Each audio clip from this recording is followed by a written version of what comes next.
Greetings, life forms, wherever you're receiving us. This is Justin. And I'm not Matt, but my name is Mr. Kind of Incredible. My name's Landon Doan. You are Mr. Incredible, and I am Elastigirl. And we are here because... Don't say that. That's going to introduce a whole weird connotation to this podcast. Wow, okay, that just really let y'all into the mind of Landon. I'm just trying to get... Take two. I'm trying to get listens any way we can. If that brings in a weird crowd, so be it, is what I say. Okay, well, here's a tip for the image of this episode. Put Elastigirl in it with that one image where she's looking at her butt. And then, apparently, the internet loves that. And then imagine that we're both in furry costumes while we're recording this, and then that's the kind of crowd we want, right? And I'm back in. Yes. Okay. Well, welcome back, everybody. We know it has been a while. I don't know if y'all saw Infinity War, but Thanos got some ultimate power there near the end of that movie. And spoiler alert, we were subject to the snap. We have somehow found our way back. We've pieced it all back together. Not so much Matt. Not so much Matt. We're still, actually, he's still in the Dustbuster. So... we still got to find some glue or something to put him back together, but we'll get there. He's in his little particle still. Yeah, he's okay. In his particle still, but he's also in our hearts. He is in our hearts. Number one in our hearts. Screw that guy. But wow, did we talk forever about Infinity War? I honestly felt like that was enough content for a couple of months anyway. We did 3 solid episodes worth of Infinity War review. Now, I know there was a lot to talk about. You know what's also kind of funny about this is our last episode was episode 86. It's almost like the whole Supernatural having 13 seasons kind of thing. We 86'd ourselves.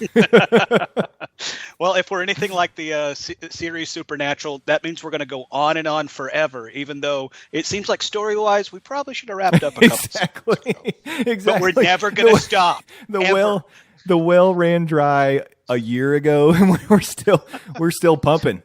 Come on, baby.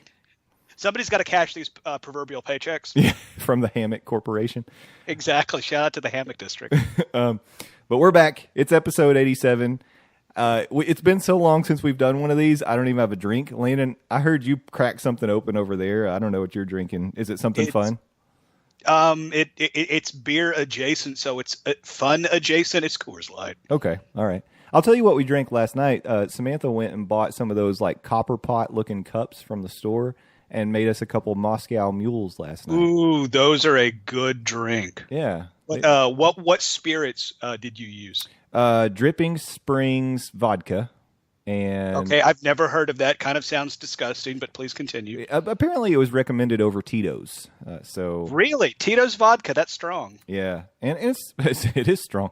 It's a strong. Also, So Rush vodka if you're in the East Tennessee area. Yeah, and then we used some sort of a ginger beer that I don't know where she got it from. Maybe Trader Joe's or something.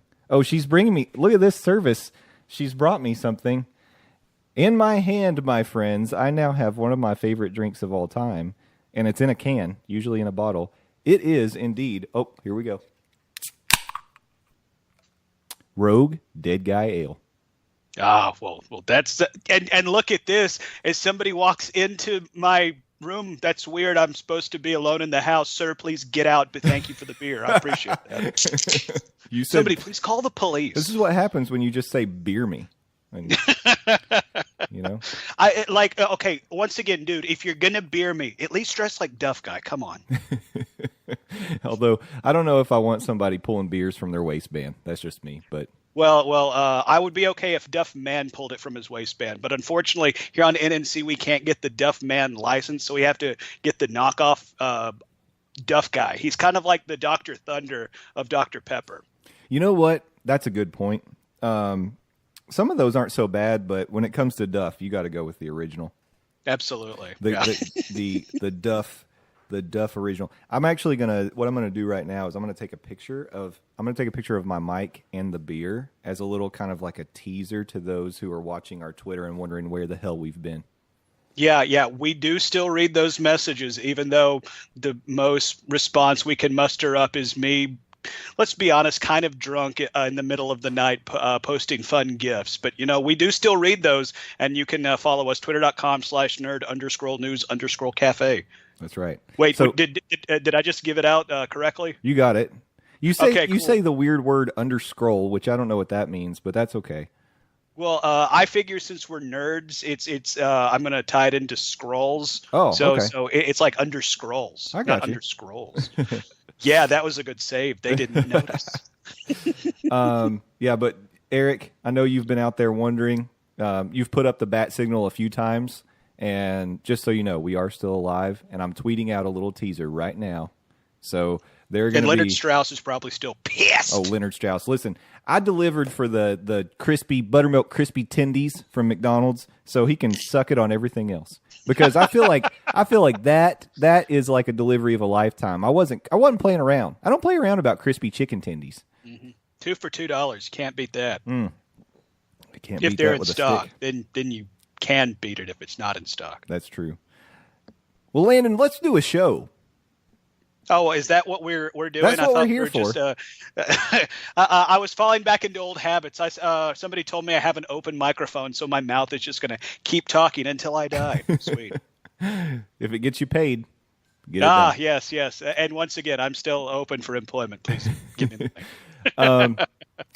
There have been a lot of things that have happened in the intervening time since our last episodes. And holy crap! Wow, it's been a while. You I apparently forgot how to talk. I've forgotten how to speak. Yeah, we're over here recording our podcast. Maybe the most important thing was, well, for me, that you may have a different opinion about this because I know you saw Incredibles too, so that it may supersede what I'm about to say. But maybe the most important thing for me was that Solo hit the theaters, and we're going to be doing a deep dive, kind of a review of Solo coming up, and probably Incredibles and whatever else we've seen in the time since we watched Infinity War. Heck, Jurassic World 2 is out in a couple days, so we'll probably talk on that soon. Deadpool 2, we missed that one. Oh yeah, that thing. Holy crap! Wow, when was the last time we recorded? Somebody really should have bothered us on Twitter. A couple years ago. But even though we're not going to get deep into it, I do have a couple things I want to say about Solo. So, first of all, headliner. For me, if I were ranking just the Disney Star Wars movies, this one's in last place. Wow. Last place. Yeah, and it's not even close. Wow. If this movie was not a Star Wars movie, and it was just a heist sci-fi movie, not even, I was going to say, say it was Firefly. No, not even Firefly Serenity. Something totally different. I think I would feel differently about it. Because there's a lot of good stuff in there that I enjoyed, but the stuff that I enjoyed almost had nothing to do with it being Han Solo, with it being Chewie. Now, I love Chewie. Chewie, to me, Chewie was a highlight. Chewie was probably the best part of that movie. He was incredible. He always is. Chewie delivers 100% of the time. You can count on Chewie. That's what they say about Wookiees. Also, always let the Wookiee win. That's always also let the Wookiee Wookiee win. And he does. Lando, you got to say Donald Glover was great. And I want to say this. I have a lot of thoughts on my boy Donald Glover and my namesake Lando, so we're going to circle back around to that. But I do want to say this. There are those of you out there who I am sure are saying, well, you just didn't like Alden Ehrenreich. Not true. I actually thought he did great. I had no problem with Alden Ehrenreich. I had no problem with the Queen of Dragons, Mother of Dragons. What's her name? Amelia Clark. Amelia Clark, Daenerys Stormborn. No Daenerys problem with Targaryen. her. The Breaker of Chains. No problem with Woody Harrelson. I thought he was great. Space Woody Harrelson. I liked him. Yeah. And I'll tell you this, too. I didn't think we got enough of his counterpart. Was that the Thandie Newton role? She died. Yeah, she got jobbed out in the first 15 minutes. She was a sassy character, and she's dead. Yeah. That was Thandie Newton. Yeah, Val. She was awesome. And she's dead. They killed her off. That was another. Oh my god. So much to say. Anyway, but without getting too much into the details, I honestly could go without owning this one. I don't feel like I need to own it. I'm a completion kind of a person. I want to own all the Star Wars movies. I could wait till this one goes on sale. I honestly, or watch it on Netflix. I don't know. I just, rewatchability on this one is going to be low for me personally, but I don't know.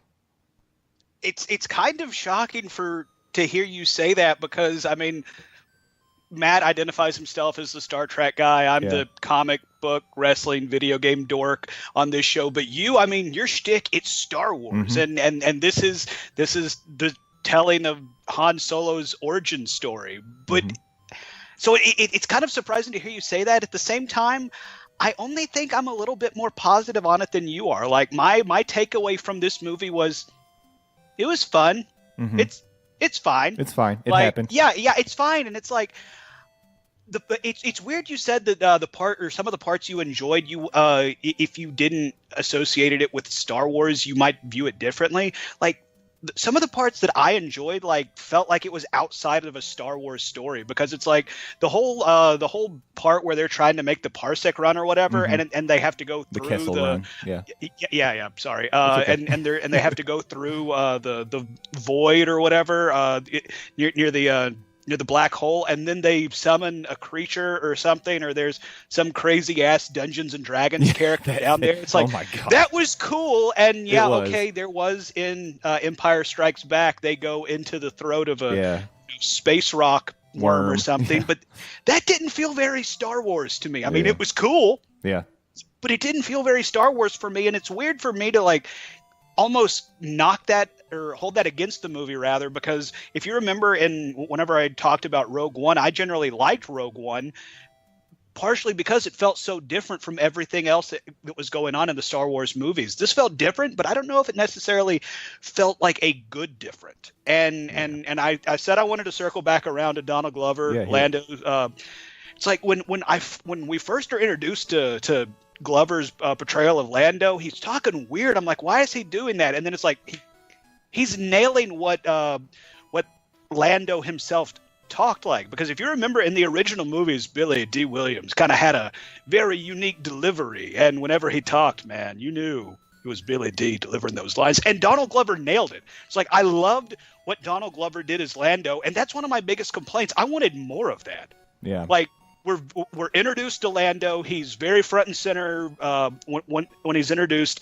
Then they get on the Falcon, and then he's like has maybe a couple more scenes after that. And excuse me, like that was one of the big draws for me going into this movie. I mean, hell, if you've listened to this podcast, you know how much of a Donald Glover fanboy I am.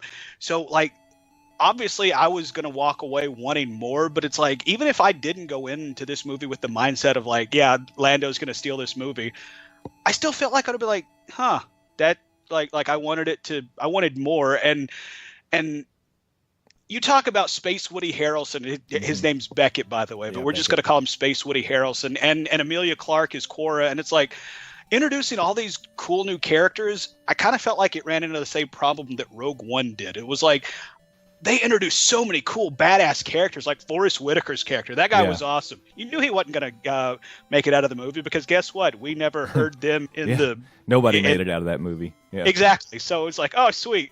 Woody Harrelson's going to be around for, like 90-ish more minutes. And it was cool, but at the same time, like, which, by the way, I totally called his heel turn at the end. Like, my girlfriend was like, oh my God, I did not see that coming. I'm like, wait, really? Like I saw that like coming a mile away. Woody Harrelson being the one that turns on Han and crew. But it's like, it was fine. That was one of my issues, though. How many like double crosses were there in this movie? Like, the whole movie was double crosses. That was hell, so like Lando annoying. Pulled a double cross. Yeah. He's like, screw this, I'm out. Yeah. Flew off in the Falcon, which was funny. It was funny. I will give him that. But man. Oh, but also that scene reminds me, it's like when the Raider leader takes her helmet off, like the film frames it like, oh my God, can you believe it? It's her. Like the music swells and there's a big dramatic reveal, and I'm like, who is she? Like So, I have a question about that. Are we supposed to know who she is? I have a oh question. my God. I have a question. A question from the back. I took that to be telling us that was Woody Harrelson's daughter. Did you read it that way? I thought so too, but I'm like, in the back of my mind, I'm like, no, it's not going to be that lazy. Because I'm the same guy that was before the last episode 8 or whatever came out, is like, please don't let it come out that Rey is like the daughter of like Luke Skywalker. Yeah, you don't want everybody to be related. Exactly. I don't want everybody to be related to everybody in Star Wars, and that would have been one of the most ham-fisted, like, yes, it all ties together. So I'm glad it didn't go that way, but yeah, I definitely had some like smackings of the face, like this is what you're supposed to take it away. I think that's what it was, but it's funny because after we saw the movie, we're talking about it, of course, on the ride home, and I think out of our crew, I was the only one who thought that. So it made me wonder. Okay, me and my girlfriend went and saw it, and we were talking about it after the fact. We both thought that that's what we were supposed to think, and that's when I said, okay, no, that would be super lazy. Okay, so we don't know for sure, but like things that she said made me feel like she was trying to send a message to Beckett, almost like making a statement to him. And I'm like, okay, they have some kind of history. She's young. Woody Harrelson? Yeah. Okay, all right. Sorry, I didn't know who you're talking about. Yeah, Space Woody Harrelson. So she's young. She's trying to send a message to him. To me, it felt like that must be what we were supposed to take from it. But I don't know. I really expected to go into this movie and be irritated by Alden Ehrenreich trying to do a Han Solo impression. But I will say, I feel like from an overall demeanor perspective, I feel like he pulled it off. My issue wasn't with him. My issue was the way that they wrote Han Solo, because there were so many things in that movie that I feel like went totally against the character. And that was one of my biggest complaints. And almost all the Easter eggs or the callbacks or call forwards, if you want to call them, whatever they are, almost all of them I hated, because I was like, why did they do that? Why did they do it this way? It felt like they were trying too hard. And then the big epic moment where Chewie and Han sit in the Millennium Falcon cockpit for the first time together, it was like something was supposed to happen and it never happened. It was like there was supposed to be a music swell, and there was a bit of a music swell, but not quite what I thought it was going to be. There wasn't some big, like, epic framing of the shot. Like, I don't know. It was like they wanted that to be an epic moment, and it wasn't. And that was the biggest one that should have been. I don't know. I don't know how you screw that up. But anyway, let's pause on that.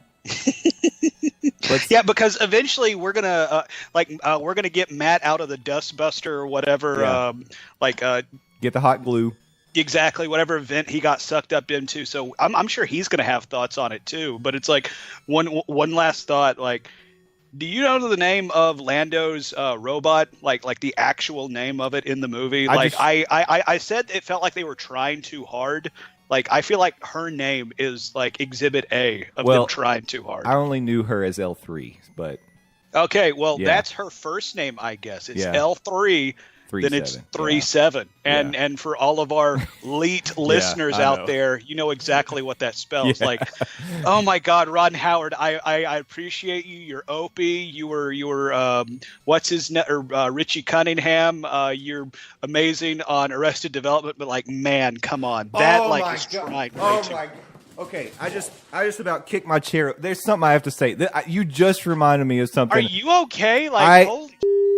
This I really almost snapped when this happened, because this was like a slap in the face from the Star Wars Instagram.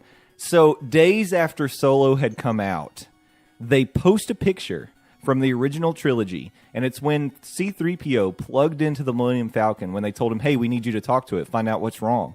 And he says, oh, your ship has the most peculiar dialect. And then it has this reference to the bottom where it's like Millennium Falcon, and it puts L3 in Millennium Falcon in the title. And I was like, are you freaking kidding me? Because what you're telling me is, C-3PO was referencing the fact that this is now a sassy operating system he's dealing with. Clearly. My God. Did you see the movie? I almost had a freaking aneurysm when I saw that. Well, it sounds like you almost had a freaking aneurysm recalling it. Because I forgot about it until just now, and oh my God, I never want to think about that again. Anyway, let's move on, because really I'm heated now. I'm heated. I'm hot. Yeah, your wife's going to have to bring you another beer.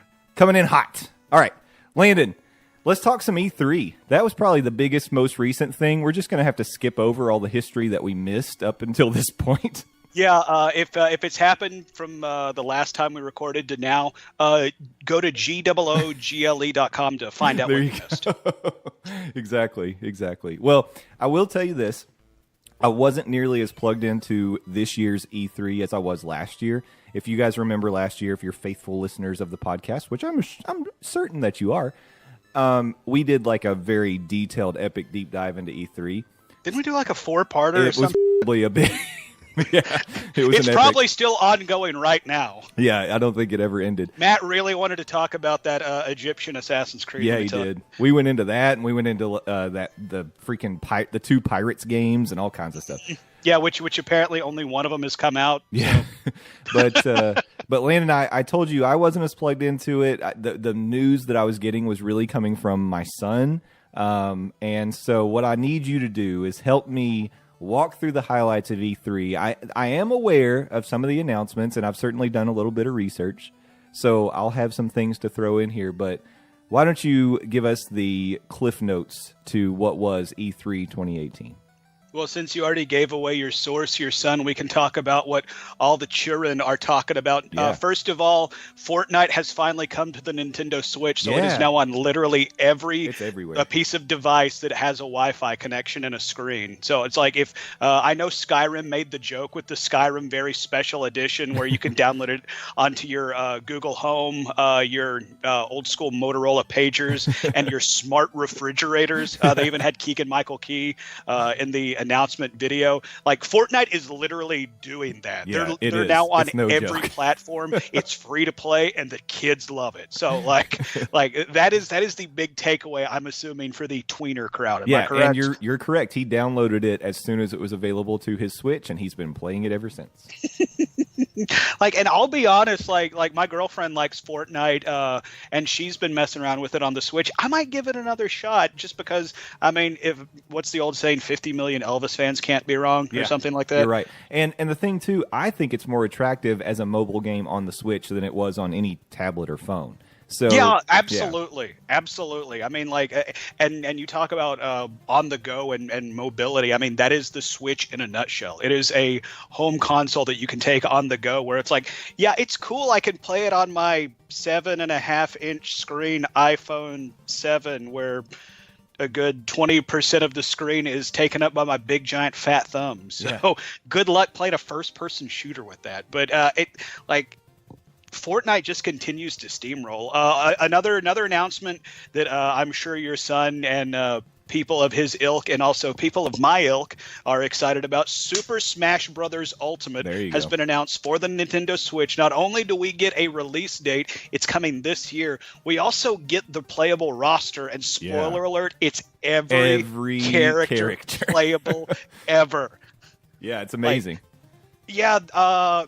Before they had the special announcements of Ridley being playable, which that's been a big request of Smash Bros. Fans for a long time. Ridley from the Metroid series. It was already a 60+ character roster, so I'm excited to see what type of tweaks they've done, because with that many playable characters, you're going to have to balance the playing field for a lot of different fighters. And as exciting as it is for all these characters to be announced, they did say because having every character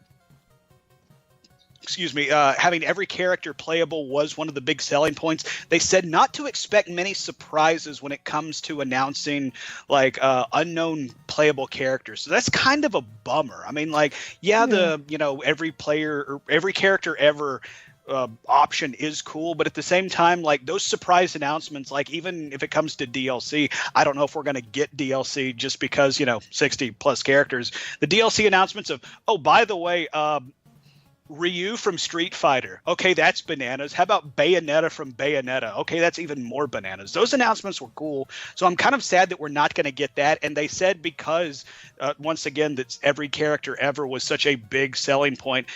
Doesn't seem like we're going to be getting a single player mode a la the Subspace Emissary, which was a like if you went through it beginning to end, that's like a 50-hour RPG built into a fighting game. So while I understand, it takes a lot of resources to develop something like that, I am bummed that there isn't going to be a single player element to this game. It's just going to be, Smash Bros, yo. Yeah, didn't they set it up like there was going to be single player on this one? I feel like we reported that at one point. In the past, they have had single-player elements to the game, like the previously mentioned Subspace Emissary. But my takeaway, again, like I could be completely wrong on this one. My takeaway, because they made such a heavy emphasis, every character ever it is included. And they said several times it takes a lot of resources for that. It just seems to me it's going to be a strictly multiplayer element only. I mean, sure, you could probably play against bots and stuff like that, but a single-player mode like the Subspace Emissary, I don't know if we're going to get, which maybe is kind not. of Yeah, maybe not. I feel like at some point and I agree with what you're saying. I don't think anything that we learned from E3 would lead us to believe that there was going to be a single player. I just feel like maybe 6 months ago when we were talking about the rumors, that it felt like they let leak some information that led us to believe there was going to be a single player, but maybe we just read the tea leaves incorrectly. Well, if we're talking on Smash Bro rumors, at one point Goku was a rumored character. Well, that's true. But that was just people getting it wrong because then Goku got his own game. Exactly, yeah. And Dragon Ball Fighters is still plugging along, and I hear really good things about it, but because I'm terrible at fighting games, I'm waiting for it to drop lower in price so I can justify it. Yeah. So let me throw this one out to you because I know you are a fan of the franchise. What was your opinion about the announcement of Fallout 76? Fallout 76, if surprisingly enough, in our hiatus, I think the social platform of ours that's gotten the most play has been Facebook, just because I see crap on Facebook I want to post and I share. If you've been paying attention to that, they had the countdown clock or the please stand by, which Bethesda has made very well known with the Fallout franchise. Like, oh my God, they're announcing something. And it turned out to be Fallout 76. And it was rumored and since confirmed to be more of an online survival game as opposed to the single player RPG Fallouts that we've had in the past. And I wasn't super on board when I heard that announcement because, I mean, don't get me wrong, multiplayer Fallout sounds super cool, but the fact that it's going to be a strictly online, almost survival game, and the fact that you're going to be dealing with, I will say, before I get to my the point that I was trying to make, I will say, server size is one of the selling points that I do like because they did make it clear this is not going to be an MMO type thing where you're dealing with thousands of people on a server because, like, story-wise, that wouldn't make much sense because in Fallout 76, you're coming from Vault 76 and your job is to start the reclamation process of a nuclear fallout wasteland. So it wouldn't make sense for you to, go jaunting down the street and, oh, look, there's a settlement where I can, go to a shop and hey, they have a bar where I can drink irradiated beer because it's an RPG. So was anyone taken out by the Fallout? I don't think so. It'll just be a bunch of animals, a la the Flintstones. You'll walk in and you'll look at a bird and it'll say, it's a living. It's a living. Yeah. So I do like the fact that instead of the thousands that you look at on like an MMO, like, World of Warcraft or Star Wars: The Old Republic, it's going to be dozens of people on the server. So it is going to make it feel more enclosed. And I do like the fact that you are going to be able to play Fallout with your friends because I'm calling this right now. I feel like this is Bethesda testing the water for Fallout 5 is going to have multiplayer like in it. Like you're co-op. You're going to be able to do what they've been doing. Ubisoft has been on the Far Cry series where you can just drop into your friend's game and guess what? Y'all are now liberating these outposts. Well, if you do it in Fallout, hey, guess what? Y'all are now looting through this vault that you found. And I think that's going to be cool. Yeah, I think Bethesda is testing the water for that because that is not what Fallout 76 is. It is at least it seems to be a survival-esque game. I love the fact that they said it's going to map-wise it's going to be 4 times bigger than the map of Fallout 4. Like, that is massive in scale. And then you think about the setting they're doing it in, West Virginia. I think that's going to be really cool. One of my biggest bummers of this, it makes me realize we're never going to get an East Tennessee or a Smoky Mountains Fallout. Well, this will be as close as you get. It's still Appalachia.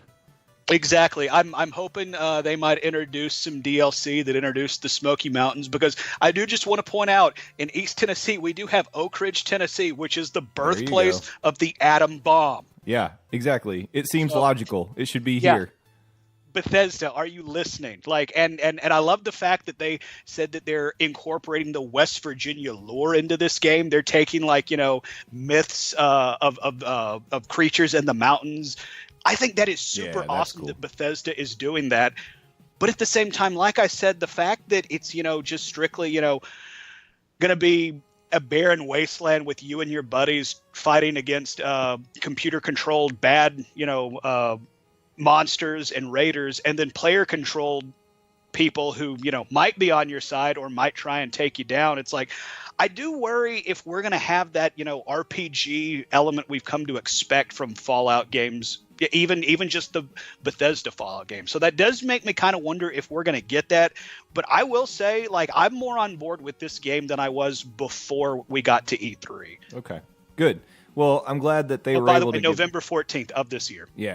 Yeah, it's a lot sooner than I would have expected. Mm-hmm. And they did announce it's an entirely online game. So, which again, that kind of is like, well, that's kind of a bummer, because I'm not going to lie, I kind of would have liked an offline mode where, it's populated with bots and stuff. But I understand that would, probably take a lot of processing power. And in all honesty, if you remove the player, honestly, we'll just call it player versus player element for the lack of a better term. If you remove the PvP element, it might take away from what makes this game unique. Yeah, I think so. And I think that's what they're going for with this one. It's a different feel. It's supposed to be a different experience. So yeah, it really does feel different from everything that they've been doing. Which is why they didn't call it Fallout 5, Well, and again, like I'm thinking they're saving Fallout 5 for their truly co-op Fallout game, like Mark Tate, producer, also listener. I'm calling my shots. I'm the podcasting Babe Ruth. I'm pointing to a center field. Also, sticking with Bethesda, this does not have a release date. They just acknowledged that it is coming. Elder Scrolls 6. Yeah, that's exciting. I'm fired up about it. Absolutely. We only got a 30-second video of a very, majestic-looking mountain range, which if Elder Scrolls sticks with its formula, that means we're going to be able to scale every inch that we see in that trailer, which is super cool. It does not have a release date. I'm willing to bet it doesn't come next year. No. But the fact that Bethesda acknowledged that it does exist and they are working on it, that makes me excited. And also the fact that Bethesda acknowledged that it exists and acknowledged that they're working on it. Maybe it is sooner than we think, because generally Bethesda doesn't show stuff until like it's somewhat close. I'm not saying it's coming out next week, but at the same time, it's like they don't announce stuff just for the sake of announcing. I would be shocked if it's 2020 before June. Like if you told me maybe Christmas time 2020, I might believe you. I think that's probably fair, but I don't know. I think it's a ways. I will say November 7th, 2020. Okay. All right. I'll buy that. I'm on board with that. Yeah. But I am excited. If I'm calling my shots, why not? But I am excited about that one. That's an announcement that definitely raised my eyebrows when I heard about it. I love the Elder Scrolls series, and I've definitely put in a lot of hours on Skyrim. And I was kind of wondering, like, leading up to Elder Scrolls 6, are we just going to get maybe more Skyrims on other editions of like other platforms or something until then? I would say yes, but they have run out of platforms to they're everywhere. Release Skyrim on. Though they did say there is a phone version of Skyrim coming. Okay, like see, there you go. It's not full blown, open world Skyrim, but it's more like, the freemium games you can get in the Apple Store and stuff like that. You can swipe left and swipe right and swipe up and it'll do stuff, but it's still Skyrim. So Skyrim is coming to your phones, everybody. Skyrim, literally on every platform. Yeah, following the Fortnite basically model. Yeah, those 2 or 3 things that we've kind of touched on already are really kind of the main things that my son was reporting to me about. He told me that it was pretty underwhelming. I actually asked him if he wanted to come on the show today and talk about E3, and he said, well, I don't even remember that much of it because there wasn't that much I was excited about. So, well, I mean, I'm not going to say I disagree. It was a lot of really when it comes to big surprising announcements that we, the gaming public, have come used to with E3, there weren't a ton of like, oh my God, I can't believe this is happening moments from this year's E3. So I will say he's right in that aspect. But in all honesty, it was a lot of updating us on what we have known is coming and letting us know, yes, it's still coming. Like we finally got to see Beyond Good and Evil 2 in action from Ubisoft. And that's been a game, 10 years in the making. But we got confirmation that it was still a thing last year. So I'm excited to see stuff like that. And speaking on stuff that we finally have a tangent. Yes, this is happening. We have a tangent release date. January 29th, 2019, Kingdom Hearts 3 is finally being released. Yeah, that's a good one. That was one I forgot about too. So yeah, that's the one we've joked about in the past that we'll believe it when we see it. Exactly. But yeah, they did commit to that January release date for the new Kingdom Hearts, and that's pretty exciting. I do like that series. That's pretty fun. I mean, no secret, I'm a Disney fanboy over here, so. Yeah, shout out to Monday Morning Monorail. Available in the board. iTunes, Google Play, and Stitcher, Podbean, whatever all that stuff is. It's been a while. I forgot how to do plugs. You're pretty close. Sirius XM, I think it's on there too. Oh, maybe. man. We should be so lucky. No, so another thing, and this was just me doing the research because honestly I didn't see it live, but as I was scrolling through the announcements, one of the things that caught my eye was a title from the past. And that, my friends, was Battletoads. Holy mark tape for edit. We got a new Battletoads game coming, everybody. Like, Battletoads is one of those series that everybody talks about Mario and Zelda and hell, maybe even Duck Hunt, Metroid growing up.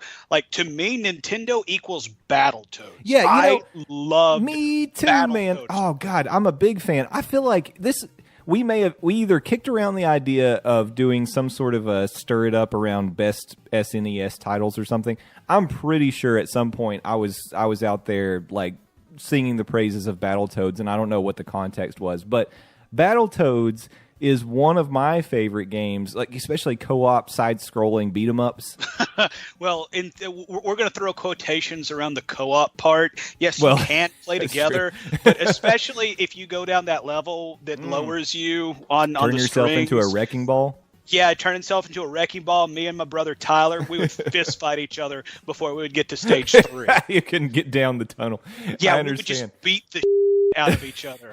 But it was fun, and I'm excited about the announcement that there's going to be a new 3-player co-op game. The only thing that I don't know is, did they say anything about platforms? Do we know where it's coming? I only saw the announcement on Xbox. So right now, the only place that I'm seeing it talked about is on Xbox Live. But at the same time, this is an indie game, or I'm assuming it's an indie game. I don't know if Microsoft outright bought the rights to Battletoads.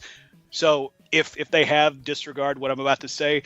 But if this is successful on Xbox, they're going to put it on every damn platform because it's Battletoads. I hope Sorry, they do. I didn't mean to yell. I'm super excited. I hope they do. And I think my memories failed me because this was on the original NES? It's saying it came out in 91. It was on the original NES, okay. Yeah. All right. Wow. That was a long time ago. Seriously, Man. me and my younger brother, we would just straight up fist fight each other because my stupid Toad turned into a wrecking ball and I killed him. And of course, like if you remember, if one player dies, you go all the way back to the beginning of the level. So me and Tyler would just throw down in Nana's bedroom because that's where we had the NES, and we would just beat the bejesus out of each other. All because of Battletoads. I love it. All right. Nintendo bringing families together. It really did. Anything else you wanted to call out from E3? Real quick, looking through my notes. If you're a Microsoft fan, which this is a big announcement, if you're a I guess Xbox One only household, there's a new Halo game coming. That's true. From 343 Industries. It's titled Halo Infinite. Don't believe it has a release date yet, but the fact that there is a new Halo game coming for Microsoft, that's big. Sticking with Microsoft. And their exclusives. There's not one but 2 new Gears of War games coming out. Gears 5 is rumored to be sometime in 2019. And also, the Pop Funko figures? I know those things. Well, guess what? It's getting a video game. No. Gears of War. We're getting Gears of War Pop, everybody. Oh my God. So I guess all those characters in Gears of War finally have an excuse for not having a neck. There you go. It had to happen eventually, I guess. So does that make Pop Funko the new Lego? Well, I wouldn't say that, but because I mean, shout out to Lego Incredibles came out yeah, that's yesterday when we're recording this. So I mean, they are still making Lego games, but oh man, and they're so fun. I'm kind of worried if this game is successful, if this is going to set a dangerous precedent. Like, are we going to be? Did you say dangerous president? Yeah, we've got one of those. Did somebody talk about the president? Here I am. I'm the greatest danger to this nation. I spoke it into existence. But no. I think it's a product of pop culture. You know what came to mind as we were talking about this? And I know this is going to seem like it's not connected at all, but Minions. Minions. You remember the 7-Up Spot video game that came out on the Nintendo? Oh my God, yes, I do. I don't know why, but I'm thinking about that in connection to this Funko Pop game. Because basically what you have is a product that is, first of all, people are buying it, it's popular, and they're like, oh, we can capitalize on this by making a video game and making more money. And it could be total crap, you know? But at the same time, it doesn't shock me that we're getting a Funko game. I guess the only thing that shocks me about it is it's not some sort of a universe crossover kind of a game. Oh my God, I just figured it out. What is it? This is you just talked about Pops are, fun for the whole family. Mm-hmm. And they're doing a Pops game on Gears of War, a very mature, very adult title. Oh, it's for kids. This is going to be for kids. Okay. We're going to get Pop Doom here in a couple years. There you go. So basically, it's like the Nerf version of all the games that are too we're gonna get a Funko GTA. It's the Nerf version. Boom. Just put it on the back of the box right there. I think we figured it out. Yeah, you're exactly right. That's exactly what it is. So I am looking forward to playing the Funko Pop version of Dark Souls because I might actually survive. No, it's still a Dark Souls game. Nobody survives. God, speaking of sidebar, I tried to download Bloodborne when it was a free-to-play game for PlayStation Plus. That game broke me. Like the second screen broke me. Holy God in heaven. I am not built for those. And now you have a counseling session set up just to bring you back. Yeah, seriously. Yeah, if y'all have a support group, please let me know. That's funny. But one last note: the follow up to Witcher 3 from CD Projekt Red, Cyberpunk 2077, does not have a release date, but we did get to see it in action. And kind of surprisingly, it is a strictly first person only game. Which I mean, if you've played The Witcher, it is a over the shoulder third person action game. So I'm kind of surprised that they're locking you into the first person, at least while you're playing. They did say when it goes to cutscenes and stuff like that, it will be third person so you can see your character. But I'm still kind of surprised that they're going to lock you into being first person. So that is, I guess, the last thing I wanted to talk about. I also wanted to ask about disappointments, if you had any coming out of E3, Jay. Me? Is there anything that you're bummed that you didn't hear about, or maybe got pushed back or something like that, or wasn't announced? I think my biggest disappointment was that I had no visibility in what was happening in E3 at all. No, honestly, it was that last year I felt like we had a lot of exciting announcements and like every single day there was, well, honestly, what did we do? We did like several shows about it because there was so much to talk about. And I just feel like overall this year was somewhat underwhelming, but I guess you can't, especially considering the video game development cycle, I guess you can't have, that sort of a E3 every single year because it's just not feasible. So, because there are things that, we talked about last year that as you mentioned, that we haven't even seen come to fruition just quite yet. So, and a lot of what we talked about last year was talked about in the big pressers from Nintendo, Microsoft, Sony, heck, even some of the bigger publishers, Bethesda, Ubisoft, stuff like that. A lot of their announcements were letting us know, yes, this is still coming. Yes, we have made progress. Exactly. And in some cases, yes, we do have a release date. Yeah. So I think that was probably the biggest thing is a lot of updates, but maybe not a lot of ground shattering announcements. Like, we didn't hear that all of a sudden we're getting a new Crash Team Racing or something. You're holding out for that CTR. I respect that, man. Someday it's going to happen. Someday. All right, well, I'm going to get in here with my disappointments. Yeah. I'm going to piggyback on what you said. We didn't get any earth-shattering announcements, and I'm starting to wonder in this late in the life cycle of the consoles that we have. Yeah, Microsoft released Xbox One X, and yeah, Sony released the PlayStation 4 Pro, but you do have to realize, like, it's starting to get long in the tooth when it comes to the technology that these machines are packing. And, I mean, the 4.5 updates – 4.5 I'm calling for the PlayStation 4 and then Scorpio for Xbox One. It did update it, but it can only get so far with the skeleton it was given. So I'm starting to wonder if we're going to get any of those, oh my God, ground shaking announcements until we get to the point where they do say, yeah, PlayStation 5 coming in 18 months or Xbox One 2, because, the next Xbox console is going to have some terrible name. Like coming in 18 months. So I'm wondering if we're going to get that. And then this is me personally, and this was not advertised or teased at all. I'm kind of bummed that we didn't get any announcements for God of War DLC, which I'm not sure exists, because if you listen to the interviews of the director of the game, he wanted to say, or he said he didn't want to say, he did say everything that he wanted in the game comes with what ships. So, there isn't some ability or some section hidden behind a DLC wall. That said, I am disappointed that there wasn't an announcement for New Game Plus, because I love that game and I want to have I want to have the ability to start a new game with all the badass gear and abilities that I have. So those are my only disappointments coming out of E3. Okay. Yeah. I think you make a really good point. I think that maybe we are getting to the point where you aren't going to, like, the next really big announcement you're going to hear from Sony or Microsoft is, okay, we're ready to announce that next gen console. So, and maybe that happens. This just came year. to me. Do you think that Elder Scrolls 6 is going to hold off on their release date up until they can sync it up with the next generation of consoles? It's possible, because really, I think by 2020 we're definitely going to be, at least we will know what's coming for PlayStation and Xbox at that point.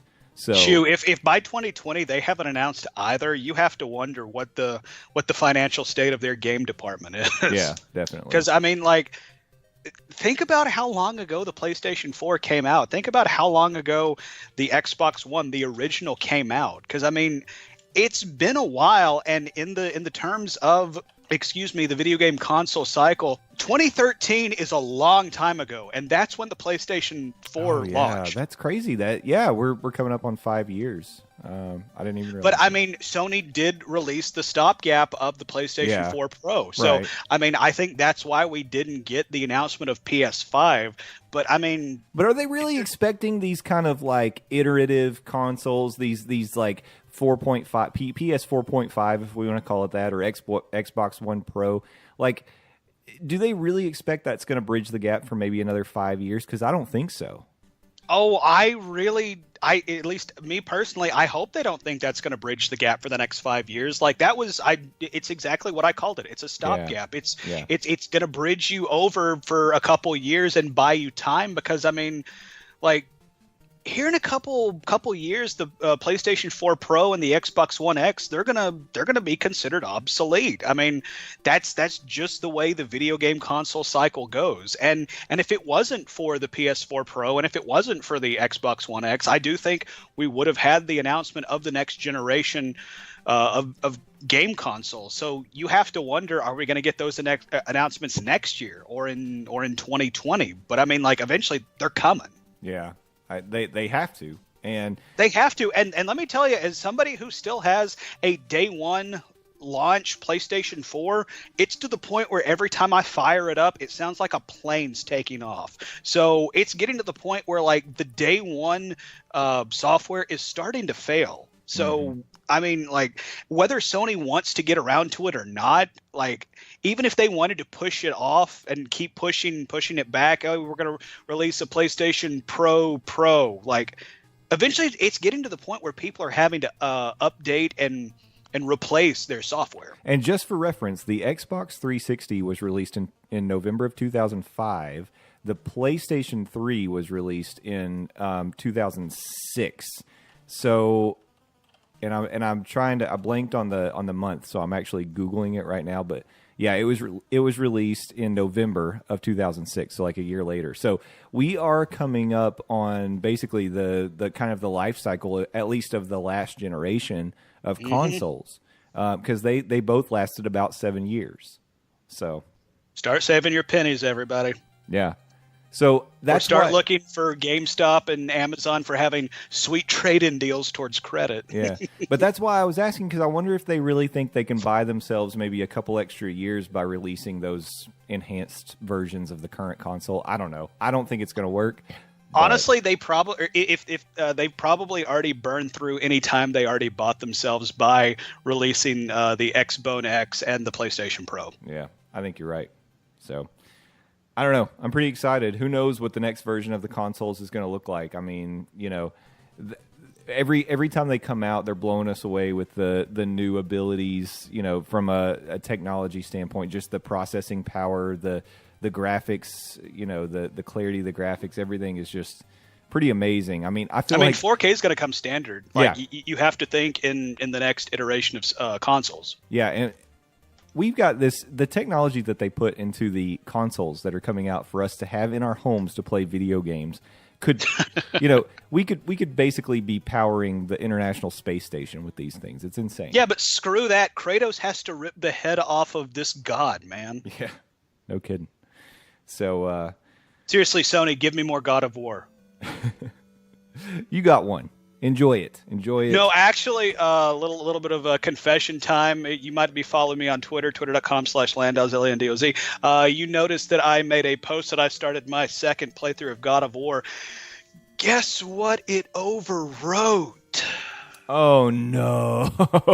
It didn't take my entire first game, but it took about 15-ish hours from my first game. That sucks. You have no idea. After I went through all those Mistephilis, or I don't know how to pronounce it, the Fire World trials, after I made headway in the Mist World fighting all those stupid Valkyries. Oh, Jesus, I got to do it again. I need a drink. Yeah. On that note, I think we should wrap it up for today. Yeah, as Landon goes and cries in the corner. Yeah, Landon's going to go put a few tears in his beer. So, you know, basically, I want to give people an insight onto what's going on with the show, because you're kind of wondering, like, what's going on? How come I'm not getting my weekly editions of Nerd News Cafe? Well, we're going through a bit of a transition, as we have done. It's kind of been the status quo that we change. Habit. Yeah, as time goes on. So, and one of the things that we're kind of morphing into is we may not be putting out weekly shows at this point. In fact, we won't. I'll just go ahead and tell you, we won't. But what we're going to do instead is, when there are big things that happen, big news that breaks, big movies that come out that we want to talk about, we're going to be there with our Nerd News Cafe breaking news or instant reviews, or what else can I rhyme with? I'm not a poet, and I know it. I'm not Eminem, so yeah. I'm not Kanye, scoopity poop. So, you know, you're gonna get them. You're still gonna get your Nerd News Cafe, but they're not gonna be as frequent. What I would tell you to do in the interim to suck it. Fill that time is explore the possibilities of our podcast that we're creating on, you know, individual spin-off shows. That Landon's got several. He's going to talk about what's going on in his world. I'm going to give you some insight on what's going on in mine. And Matt's got the Tracking Trek pod, which I'm sure will be coming back as soon as Star Trek Discovery comes back. So also after we get him out of the room. Oh yeah, exactly. Good point. He has to be, because Matt's dead, everybody. He has to be reconstructed first. He's dead. Like I called dibs on his stuff. Apparently that doesn't hold up in court. But yeah, so yes, I understand change is difficult for everybody, and when you're used to having something on a regular basis, it's kind of hard to accept that you're not going to get that. So I get it. Send all of your hate to @Matt Weaver. No, No, that's not. His address is 1234 Fake Street. No, that's not fair. But life, life changes, and such is here's the thing. The other option is it could just end, right? Nerd News Cafe could end. Thanos could snap his finger, and really we could just disappear. But we're not going to do that. We're still going to be around. We're going to bring you our opinions, whether you want them or not. It's just not going to be as regular. So keep connecting with us on our Twitter at nerd_news_cafe. Keep sending us emails, nerdnewscafe@gmail.com. And, go to our website. We still have the forum up, although no one ever embraced that. So screw you all. Forget about it. And, well, I don't want to say that. Porn bots, which I kind of feel is my fault. I'm not apologizing. So. I don't want to say nobody, because Thomas and Andrew, you guys, you're the real MVPs. You were over there talking to us. Yeah, do y'all want to do the show? Because apparently Matt's out, Jay's retiring. It's just going to be me, like sitting with a light on. So please feel free to come on the show. Right. So, but anyway. So that kind of gives you an insight on what's going on. There's nothing crazy or tragic that's happened. It's just that life has happened, and we're trying to adjust to it and still bring you some content because we enjoy talking about things with each other and enjoy talking to you all. So that's kind of where we're at. But as for me, if you want to keep up with what's going on in my world, I'm at The Croots on Twitter. You can also listen to my new podcast, which is Monday Morning Monorail. It is available on all the outlets, and we are at Morning Monorail on Twitter. And Layden, where can they find you? Twitter.com/Landoz, LANDOZ. That's where you can find the latest musings from me. 280 characters at a time. I also run a website, buttmunchchips.com. Buttmunchchips. Sit on your butt and munch. See, you had to do both this time because tried. Matt wasn't here. That is where you can find the exclusively posted Game of Thrones Talk, a.k.a. Got Talk, where myself and Hunter East break down each episode of HBO's award-winning series, Game of Thrones. We have a complete Season 7 rundown that you can find, once again, exclusively posted at Butt Munch Chips. We are in somewhat of a hiatus because HBO doesn't know when it's coming back, so podcasters know even less than HBO. So in the meantime, we do have the Butt Munch Chips variety pack where myself and generally Hunter talk about a variety of things. But I'm going to spring this even on Jay. I'm wanting to do some more, I don't want to say necessarily weekly, I don't want to say daily, somewhere in the middle content. Hourly? So yes, hourly. I'm going to be doing hourly podcast up now. I want to start doing just little 5 to 15 minute news blasts whenever something happens. So once again, I did say I'm springing this on Jay. I might hijack the Nerd News Cafe stream, so you might find like Dawes's Dirty Dozen or something. That's a name that I just decided off the top of my head and doesn't sound terrible, so we might stick with that. Where you can find just, a quick blurb of whatever the hell is happening that matters to me and hopefully matters to you. I also have a wrestling podcast, Near Fall Radio, which, depending on how this weekend's Money in the Bank podcast goes, might come out of retirement or it might just stay in retirement because wrestling, at least the WWE side, is kind of... Okay, I have something to say about both of those things. First of all, I like the idea of the Dawes Dirty Dozen because, I like alliteration. Ladies love alliteration. But what I would challenge you to do is make every one of those 12 minutes. Exactly. Well, yeah, I mean, it's in the gimmick, dummy. So I have to do that. That would be awesome if you could pull that off. The other thing I was going to say is you're absolutely right about WWE. They've got no interesting storylines for me right now. And I re-upped my WWE network so I could enjoy WrestleMania, and I was all fired up about it. And since then, it's just kind of puttered out. And I will tell you, I'm still on my campaign that they need to let the ladies take over because everything interesting and everything fun is happening in the ladies on the ladies' side. So that's my opinion.